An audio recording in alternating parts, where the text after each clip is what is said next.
Hello YouTube, this is day 31 of Inktober. I can't even begin to express how excited I was to get to this last day. Well, I felt Inktober was great for making me put more thought into my line art, and it was a wonderful experience. By this point, I really needed a break. I needed the chance to just not draw and stare off into space and watch some TV. And I knew when this was done, I would get to do that. I didn't use that as an excuse to wuss out on my last day though. If you've watched my other videos, you'll see I kind of took it easy leading up to these days. I didn't record myself doing the sketch process, and I stuck to a very cartoony, simple style drawing Steven Universe fan art. My last drawing is of Elsa and her giant snowman Marshmallow from the movie Frozen.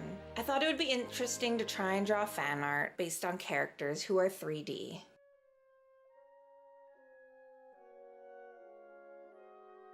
I wanted to draw some fan art showing Marshmallow being scary and badass, with his mistress casually draped over his back watching the carnage. I thought it would make for a very interesting picture. I had so much trouble with Marshmallow's head.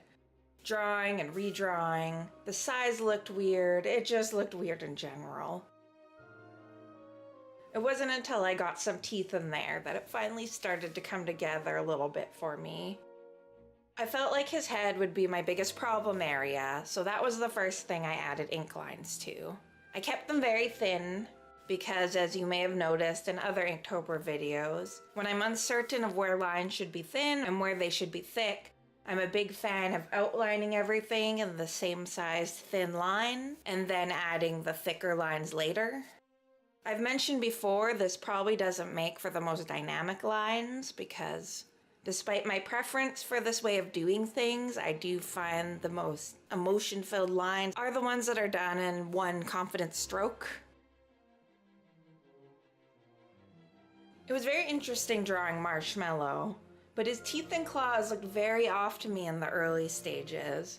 They didn't look very good, but I just put faith in myself that once I added cross-hatching and pointillism and whatever I decided to try and add more 3D-ness to him, it would be okay.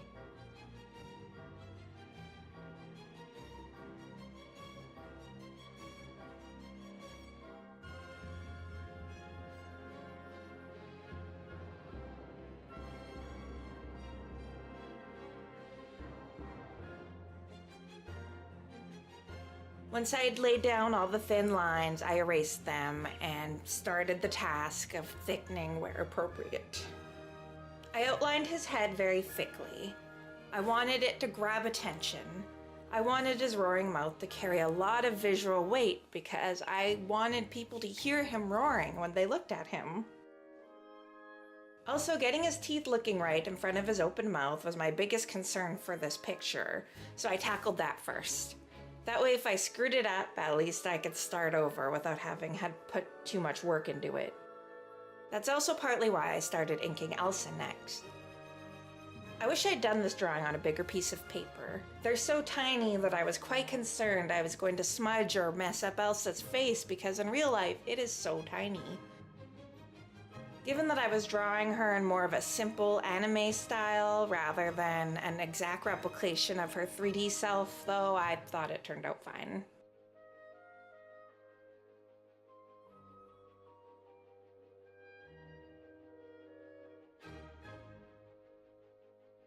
I have such thick lines around his arm and leg on the right because they're closer to us, and I wanted to show that with the line. I made the lines thicker than his head because I was trying to express the distance between them.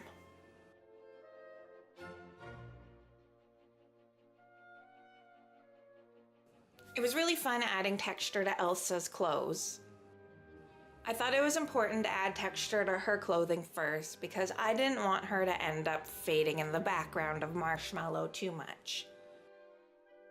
I wasn't sure how far I was going to go with cross-hatching and the like on him, so it just seemed like a better idea to work on her first and then go from there. Also, I'm very proud of how sparkly her cape looks. When I started to study her outfit, I started to realize how unique the fabric on it is. I hope I did it justice in my translation to a pen and ink drawing.